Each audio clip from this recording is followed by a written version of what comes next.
Yo, what is up guys, Ghost here, welcome back to another video. This one is going to be a bit of a news roundup on everything revolving around Battlefield 6. So the main news, as you can probably tell from the title of the video, is that it looks like DICE may actually be dropping a secret Battlefield open beta or maybe an open alpha test available for everybody sometime this month.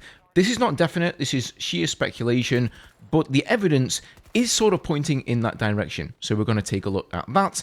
Then I also want to reference some of David Goldfarb's, one of the previous devs on games like Battlefield Bad Company 2 and 1 and Battlefield 3 in regards to the class system. Before we get stuck in, if you guys do enjoy the content here on the channel, don't forget to hit that subscribe button. There is going to be plenty more to come on Battlefield into the future. Most of you guys who do watch my videos are not subscribed, so if you're somebody who just gets them recommended and you watch on the regular and enjoy them, subscribing really would mean a lot. And as always, thank you guys so much for the support. So as most of you will have heard by now, Battlefield 6 is set to release this year, or at least it looks that way from what EA have been saying in their recent earnings calls.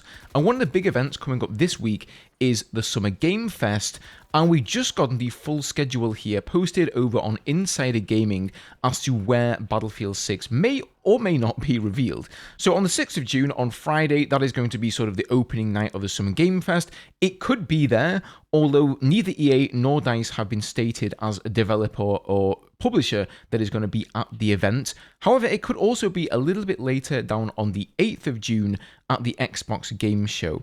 Outside of that, they may also just decide to host their own event away from like mixing with other developers and other publishers, because this is going to be quite a big release. Hopefully at least people are going to be interested in this, so it may well be worth EA having their own section here where they go over their games, and in that case that won't be listed here. There's also, of course, the PC Gaming Show on June the 8th, although this isn't going to be just a PC game, it's also a console release, so I wouldn't really necessarily expect it to be revealed in that one. Now, you guys might remember, a couple of weeks back, there was a 72-hour tech test for Battlefield 6 where a lot more people were invited to the lab's testing than usually would be, and when those people tried to boot up the client after the test had ended, they were greeted with this message here saying that the game hadn't released yet and that they had to wait for the official release date on the 17th of June 2025. And so there was some speculation that maybe there was going to be some kind of a test going on there, maybe some sort of a closed test. But in thinking about this, with the dates here of the Summer Games Fest being this week, and maybe the game possibly seeing a reveal on the 8th,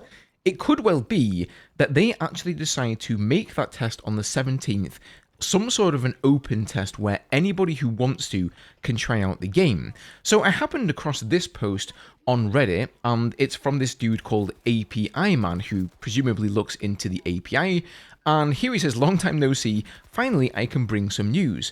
With new Battlefield Labs build, the main build size was significantly reduced to 16GB. Instead, the game was separated to various content bundles named micro content internally, each from 5 to 12GB in size.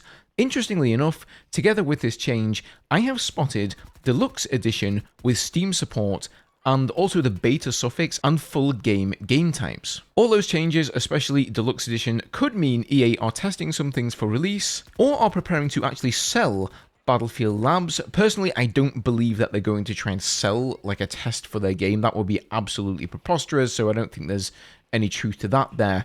But then he says some of those content bundles are live, but one of them is scheduled for 17th of June, could be placeholder date or June Boom, I guess. Now, June Boom, I'm sure most of you guys will know about this. It's kind of a meme from 2021 before Battlefield 2042 release that he's referring to, where Battlefield posted this famous words that rhyme with soon, June Boom, and that was shortly before Battlefield 2042 was announced. And interestingly enough, Alex here, who actually works at DICE, put the little eye emoji on that very recently, in fact yesterday on the 2nd of June from the time of recording here, so that could mean nothing, but it also could mean that he also knows that the game is going to see some sort of a reveal in June, so that gives some further credibility to these claims, I think. So I believe the build that API Man was looking at here was that 72-hour test a couple of weekends ago, and as he says here, some of these content bundles were live in that particular test, but it sounds like one of them wasn't, and that one is set to be released or scheduled for the 17th of June. So could it be, guys, that they are going to have some sort of a reveal between the Summer Games Fest or during the Summer Games Fest, somewhere from the 6th till the 8th of June, or maybe after that. And on the 17th of June, we're going to get some sort of an open beta where everybody can try out the game. I think in a way this would make sense because at this point, anybody who wants to see the game has seen the game. The leaks are everywhere and people are essentially judging it based on 360p leaks from terrible players. So why not just let them get their hands on the game and give it a go? Hopefully they will buy into the hype and, you know, the proof is in the pudding and all of that. Once they tried the game and hopefully they realize it's decent, they may be interested in buying it in the future.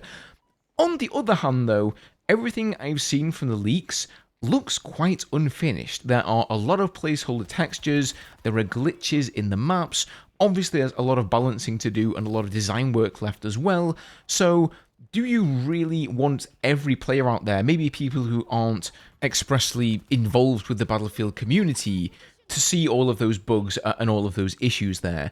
You know, I think beta test and alpha test, the meaning of those game designations has kind of become lost in the past few decades because this is sort of devs to blame as well. Sometimes they will market something as saying, oh, this is a beta test, like an open beta, but it's not really a beta or a test. It's just some sort of a marketing push for their game where everybody can jump in there and try it. But sometimes betas are betas, they are unfinished products, and there are glitches, and there are missing textures and things like that in the game. Obviously, Battlefield Labs is a pre-alpha, so I don't know, unless they have maybe some other build of the game where one of the maps is much further along and they've resolved a lot of the missing textures and a lot of the bugs and the glitches there, maybe they're going to use that. But I'm not sure if this would necessarily work 100% in DICE and EA's favour, even though it would generate a fair amount of hype and give people something to look forward to. Especially when these days, people don't really give games a second chance. I see this a lot of the time with early access games. People jump in there, and if the game isn't good, they just don't care if it's early access or not. They don't care what designation that game has.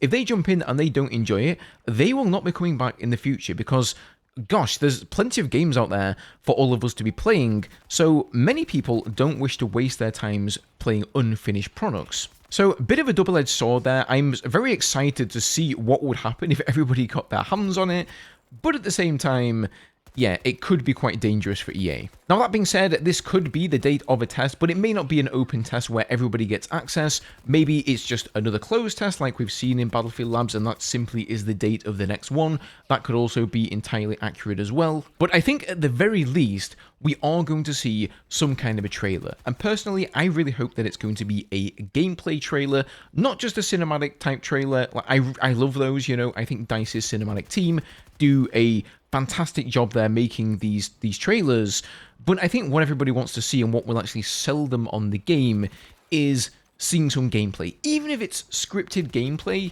that is still better than a cinematic in my opinion, but the best thing is really just unscripted gameplay, sort of like what we've been seeing out of Battlefield Labs leaks, but preferably with some better players, a little bit higher quality. So moving on, let's revisit the question of the class system in Battlefield 6. Should the weapons be locked? Should they be open? And there's been a bit of a development here because David Goldfarb, who is one of the developers who worked on Battlefield games like Bad Company 1 and 2, and also Battlefield 3, arguably some of the best Battlefield games to ever come out of DICE and EA. And he actually chimed in on this on Twitter, saying, Battlefield is a game of choices that matter. This seems to remove that history and water down that significance in favour of, you just won't be as good with X, Y, or Z, which in my opinion ain't at the core of the franchise. And I have to say, I largely agree with him here. There's been a lot of debate and back and forth about the nitty-gritty, the small details of things such as, does it really matter for the gameplay? Is there a meta in Battlefield games? Will this result in people using fewer weapons? If we're going to have locked weapons, what kind of a locked weapon class system does it need to be? Does it need to be Battlefield 1 where things are really locked down? Or can it be Battlefield 4 where some of the weapons are open, like, you know, DMRs, carbines and whatnot, but most of them are locked? For me, it's much more simplistic than that, because it really just comes down to the identity of the game. I've said this in many videos before, but I don't really mind too much for the gameplay. I think locked weapons or not, gameplay-wise, it's not going to have a big effect.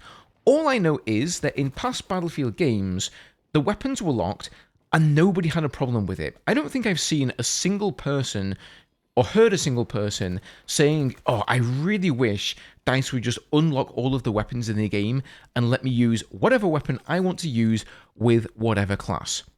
I've literally never heard that before. This only just happened in Battlefield 2042, and you know what?